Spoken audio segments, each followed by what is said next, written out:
Bonjour à toutes et tous. Merci de venir nous rejoindre pour ce débat organisé par le mouvement associatif que je vais avoir le plaisir d'animer avec autour de notre table 4 intervenants. Alors le débat est très court.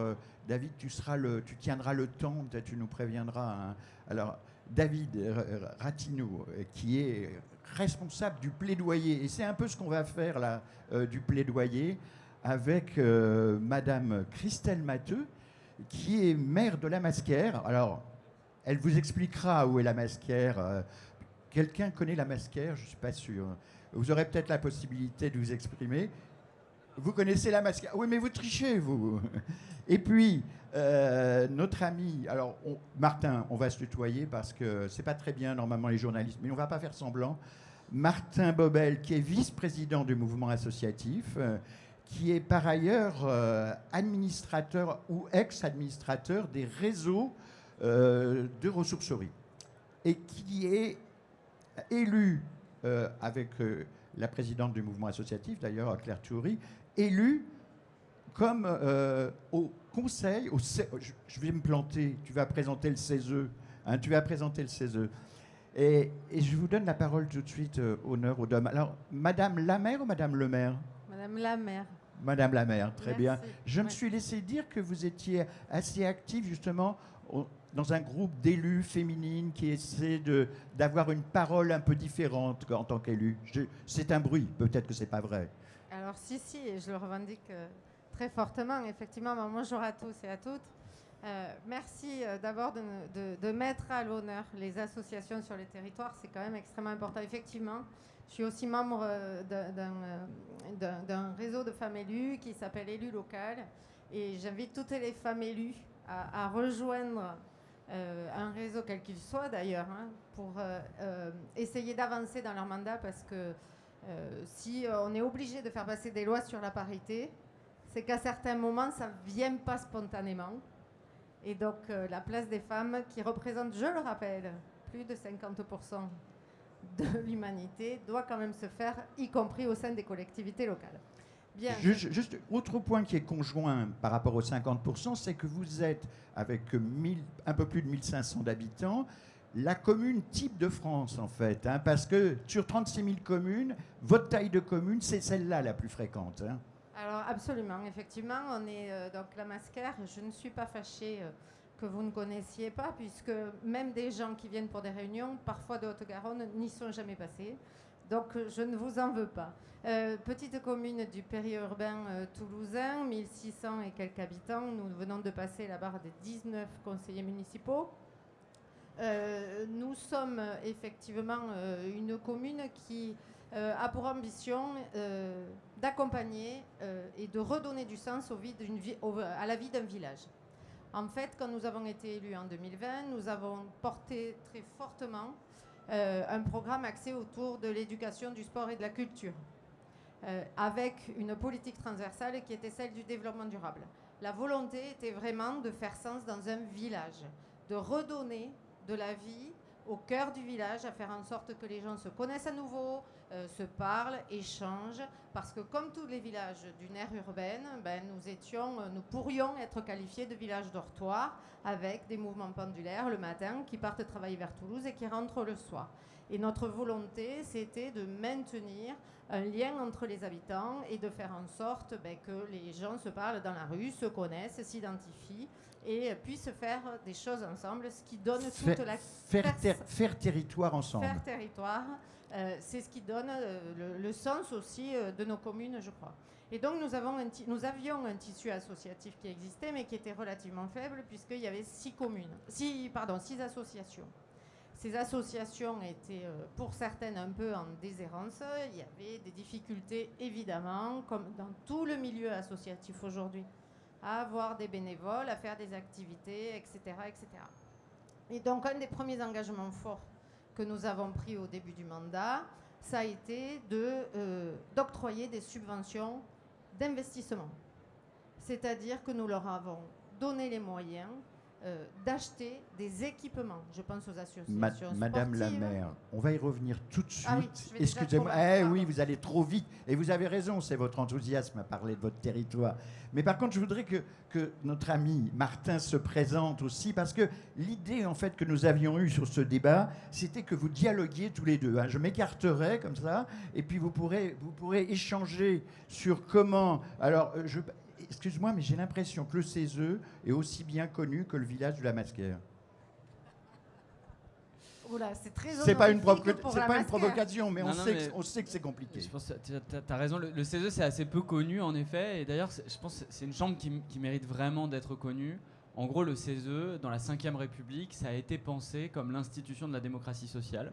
C'est une chambre parlementaire, après l'Assemblée nationale et le Sénat.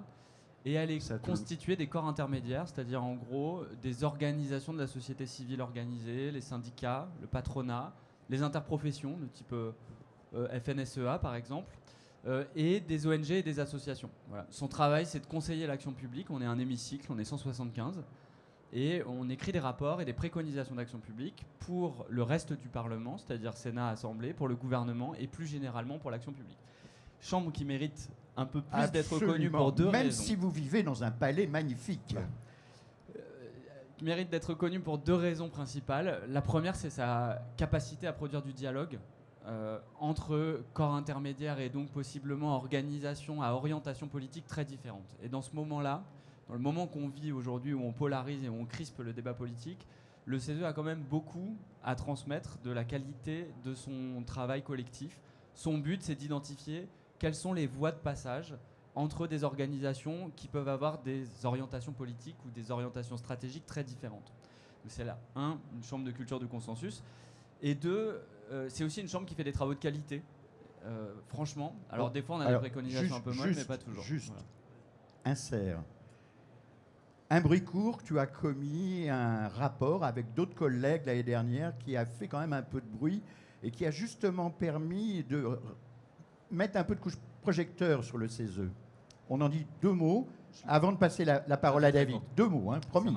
Donc, parmi les rapports qui sortent du CESE, j'ai eu la chance d'être co-rapporteur d'un qui traite du financement des associations, qu'on a abordé sur le Fonds démocratique en disant qu'il y a une urgence démocratique à renforcer le financement des associations.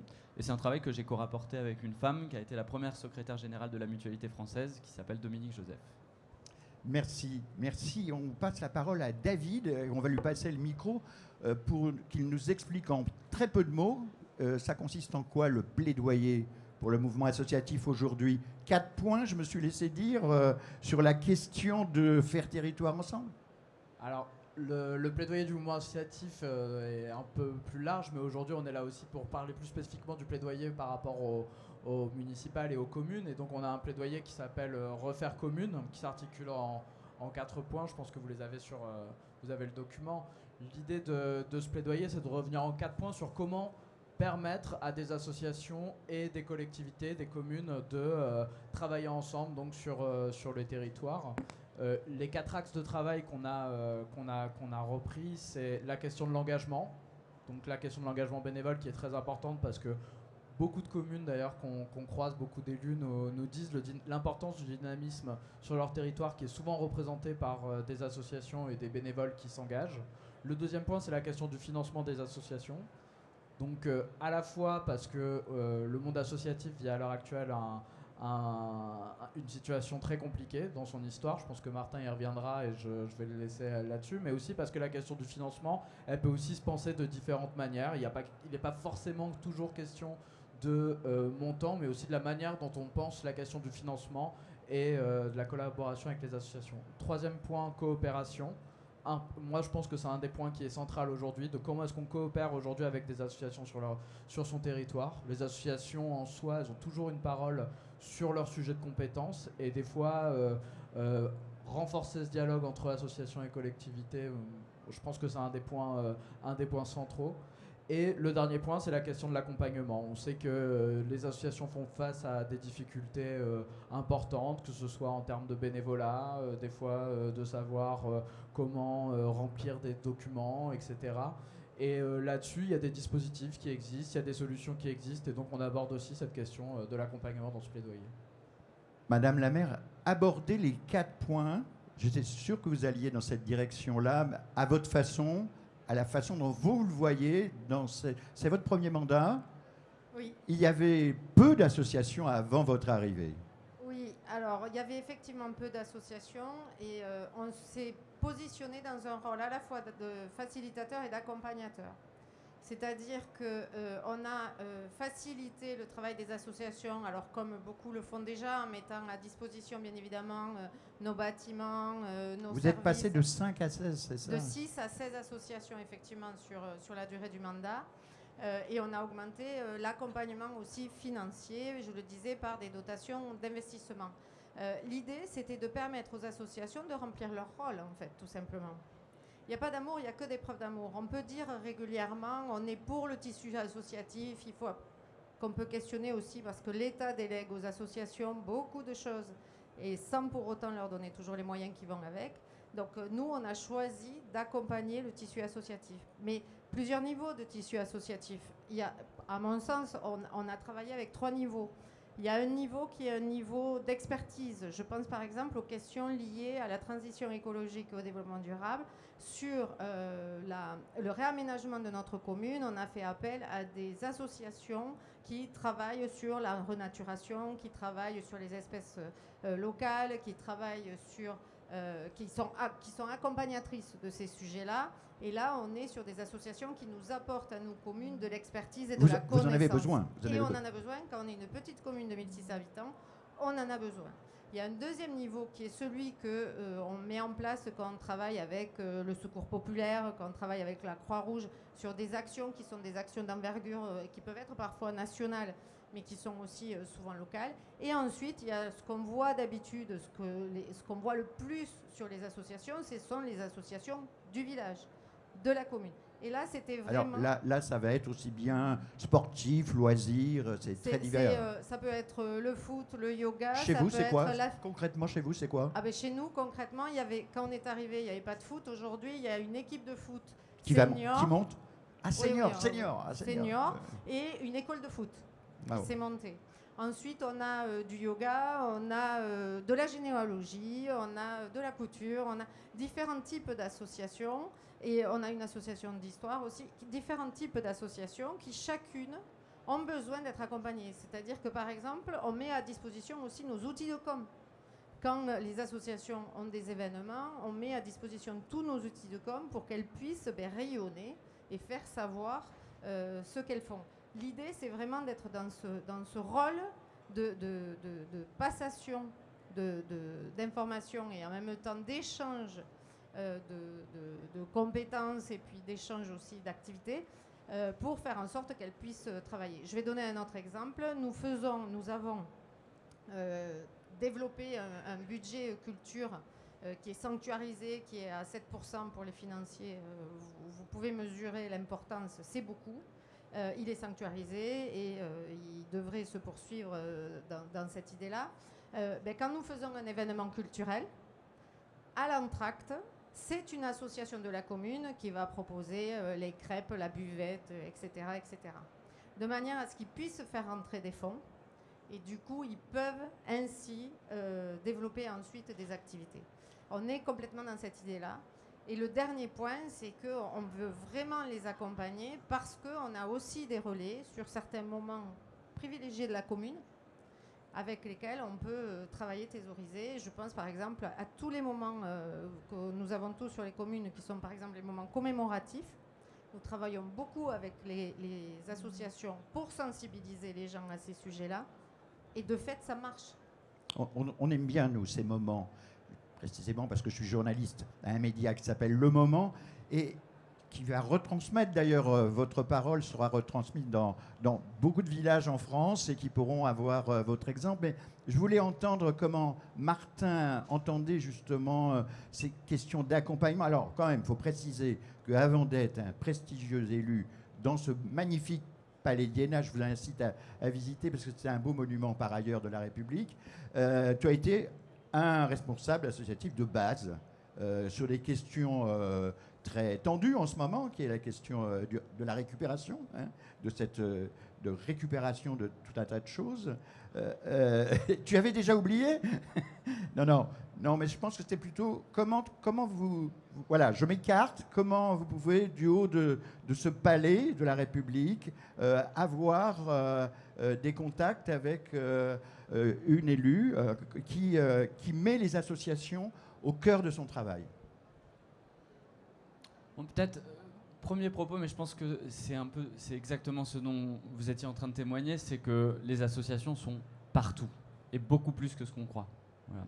Vous parliez du club de couture. Moi, je viens d'un village où le club de bridge avait beaucoup sa place. Et en fait, cette base-là, c'est globalement une des bases fondamentales du lien entre les gens sur les territoires. Et de ce lien-là, je vais répondre à la question après. Pas de souci, je me doute.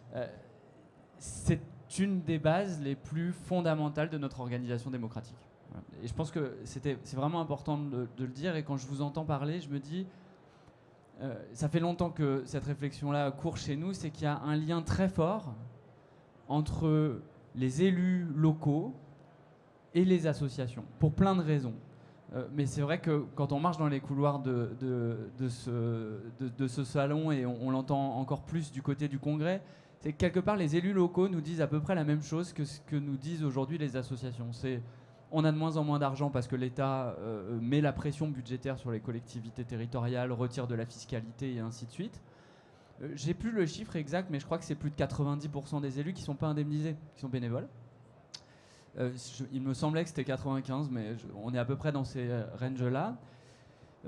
Et que globalement, les élus locaux, tout comme une partie du secteur associatif, agissent en garant de l'intérêt général et en garant des activités qui vont nous permettre de faire cité, de faire commun et de faire vivre nos espaces. Voilà. Donc, dans ce moment de tension budgétaire un peu complexe, je pense que c'est là où on avait un peu un message politique à dire, c'est là où les alliances sont absolument nécessaires. Pourquoi ? Parce que parfois on va avoir des élus locaux qui vont être obligés d'exécuter des politiques publiques de restriction budgétaire malgré eux, mais aussi parce que dans cette période de difficulté, 1 sur les questions de liberté, 2 sur les questions de budget, il y a quelque chose d'essentiel de préservation sur nos territoires, parce qu'au fond, in fine, c'est nos modes de vie et notre mode d'organisation démocratique qui est en jeu. Voilà. Après, moi, je viens d'une association locale. Tu disais salarié associatif de base, j'ai été militant d'une association territoriale de ressourcerie. Quand tu parlais de la récup, je me demandais de laquelle on parlait. Non, c'est pas la récup de la politique, récupération des objets. Donc j'ai été aussi en lien avec des élus locaux, puis ensuite j'ai travaillé pour un réseau, mais surtout prendre conscience à quel point l'existence d'une association, qu'elle soit employeuse ou pas, sur un territoire peut changer la vie des gens. Il faut se dire, c'est autant la salle des fêtes que le centre social ou que le club de bridge ou le club de lecture qui permet aux gens de garder du lien, mais surtout de préserver un certain nombre de valeurs, de les construire, et au fond aussi de préserver un certain nombre d'activités d'intérêt général qui nous sont essentielles. Quelle question vous auriez eu envie de poser à un élu du CESE par rapport à vos problématiques de terrain sur les associations, par exemple? Mais pas que, puisqu'il est question de la société civile. Là, quel rôle elle a? Il y a aussi des gens chez vous qui sont dans des syndicats. Il y a aussi... voilà, vous êtes au cœur de ces vies diverses de la commune. Même si c'est une petite commune, on va retrouver toutes ces vies. Qu'est-ce que vous auriez envie de dire à un élu du CESE? Ou lui poser comme question? Alors,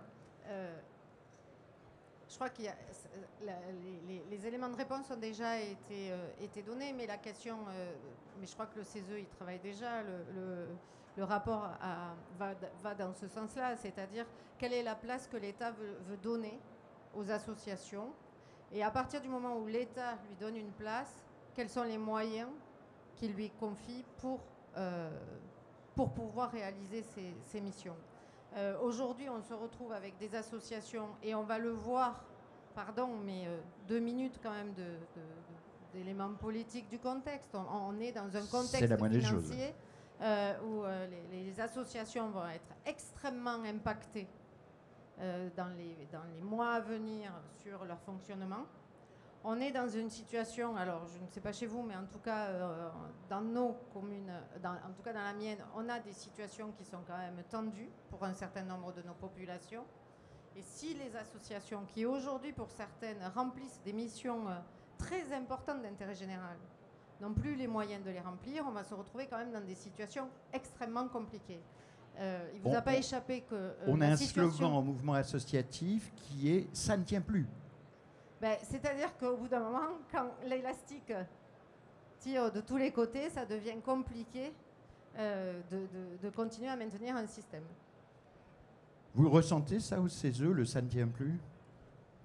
Oui, enfin, ça a été un des grands messages de cet avis, donc rapport que je crois que vous pouvez retrouver en partie sur le stand du mouvement associatif, mais sinon vous le trouvez en ligne.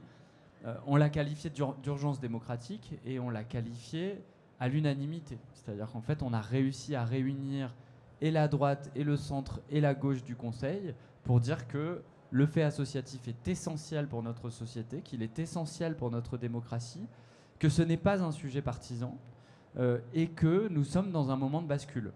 Et un moment de bascule, ça peut aller assez vite.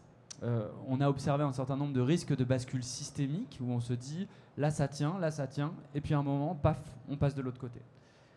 Et ces risques de bascule, ils sont sérieux. C'est pas uniquement une question budgétaire, hein. Il y a aussi une question de structure, et c'est là où je pense vous parliez de l'État.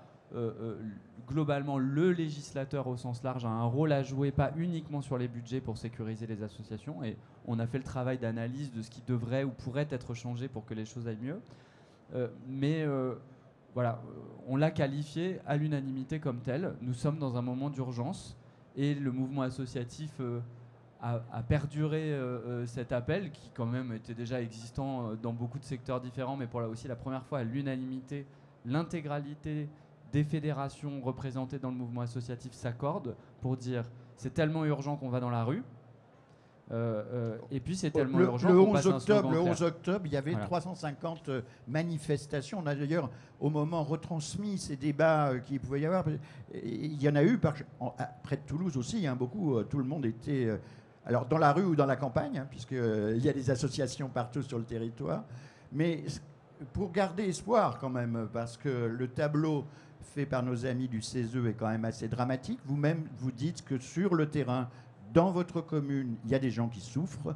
L'espoir, vous le voyez comment, tous les deux là ? On va attendre que l'État se décide ou pas ? Comment on va faire ? Est-ce qu'on doit attendre de l'État ? Je laisserai la phrase en suspens. Non, les solutions, elles viennent des territoires. Très clairement, on trouve des solutions régulièrement sur nos territoires. Il y a des éléments qui sont extrêmement, qui nous rendent optimistes. C'est-à-dire que quand on voit, déjà, pour ma commune, on est passé de 6 à 16 assos. Ça veut dire qu'on a beaucoup plus de bénévoles. Ça veut dire qu'on a beaucoup plus de gens qui s'intéressent à ce qui se passe à l'extérieur de chez eux. Et puis, lorsqu'on met en place des moments de regroupement, ces assos, elles viennent, elles participent. Et on a de plus en plus aussi de moments interassociatifs. Donc ça veut dire que progressivement on y arrive. Un point aussi qui, pour moi, d'optimisme, c'est que malgré tout, on a aussi des jeunes, des enfants qui viennent, qui participent. Alors évidemment, on a mis en place ce qu'il fallait pour accompagner ça. Mais ça montre que à partir du moment où on a un plan qui est relativement clair, avec une volonté qui est affichée d'une équipe municipale et qui porte des choses, on peut arriver à avoir un développement intéressant et une participation intéressante sur les territoires et une vie associative qui a du sens. Après, on ne pourra pas, c'est un peu le mot d'ordre du congrès et du salon, on ne peut pas tout seul. Il faut qu'on s'y mette tous et que quels que soient les domaines, il va falloir qu'on se retrousse tous. Il faut que tu s'y mettes ensemble, c'est clair. Voilà. David, par rapport à ta question du plaidoyer pour le mouvement associatif, j'imagine que ton boulot, c'est d'être un peu à l'écoute de ce que dit un maire, de ce que dit un élu du CESE. Qu'est-ce que tu as appris là dans le petit temps que nous avons ? Qu'est-ce que tu vas porter là ? Moi, je trouve que l'exemple de cette commune, en tout cas, il est intéressant parce que on voit en tout cas que c'est sur un territoire qui est pas forcément très très grand. Et en fait, la question des associations, elle pose aussi la question du dynamisme du territoire. Et la question de, aujourd'hui, avoir des associations sur un territoire, c'est lui redonner une dynamique. Et quelque part, moi je pense qu'on assimile très souvent la question des associations à la question de la dépense publique. Je crois que le rapport du CESE, il montre bien que c'est pas vraiment le cas. Et Seuls 10% des associations touchent des subventions, ont des salariés. Les autres, elles ont une ressource incroyable que vous évoquiez tout à l'heure, c'est les jeunes, les militants qu'il peut y avoir. En tout cas, on a un modèle qui est non lucratif, donc déjà c'est une chose. On a un modèle qui promeut le bénévolat, donc ça c'est une autre chose. Mais par rapport à ce point-là, et je pense que c'est là où c'est intéressant, c'est à la fois on voit que la question des associations, elle ne doit pas forcément se penser en termes de dépenses publiques, mais moi j'aurais presque envie de dire, elle se pense en termes d'investissement pour les territoires. Et à l'heure actuelle, enfin je ne vais pas reciter les sources exactes parce que je me tromperais, mais tous les sondages montrent que les élus locaux, les élus municipaux sont les premiers élus en termes de confiance des Français. Et d'un autre côté, il y a des sondages qui existent et qui montrent que pour les Français, aujourd'hui, le lien social, il passe majoritairement par les associations. Et en fait, on est quelque part, on est deux piliers de la confiance qui peut rester aujourd'hui sur notre modèle le lien de démocratique. confiance qu'il peut y Exactement. avoir. On ne va pas aller beaucoup plus loin, David, parce que ce débat est très court. On n'aura pas l'occasion non plus de tendre le micro dans la salle où on aura plein de choses à dire. Mais je retiens ça, le lien, ça c'est vraiment, ce lien est très important. On a cru, juste en 1 minute, ce lien, il est un peu en perte de vitesse. Ce contrat entre l'État et les associations, c'est quelque chose qui a un peu souffert là, ces derniers temps, on va dire ça comme ça.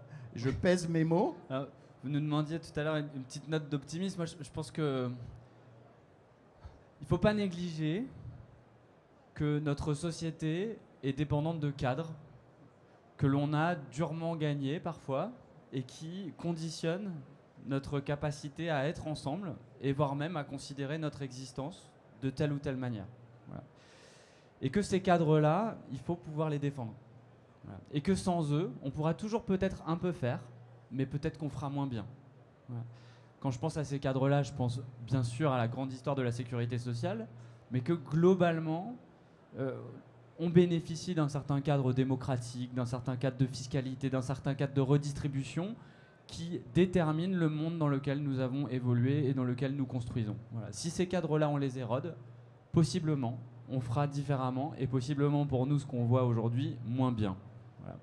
Ça ne veut pas dire que ça ne se passera pas sur le terrain, ça ne veut pas dire qu'il ne restera pas d'associations. 70 000 se créent chaque année, ce n'est pas juste un sujet d'argent public, c'est un sujet de lien. Mais sans argent public, les activités d'intérêt général, elles se transforment en activités de marché. Voilà.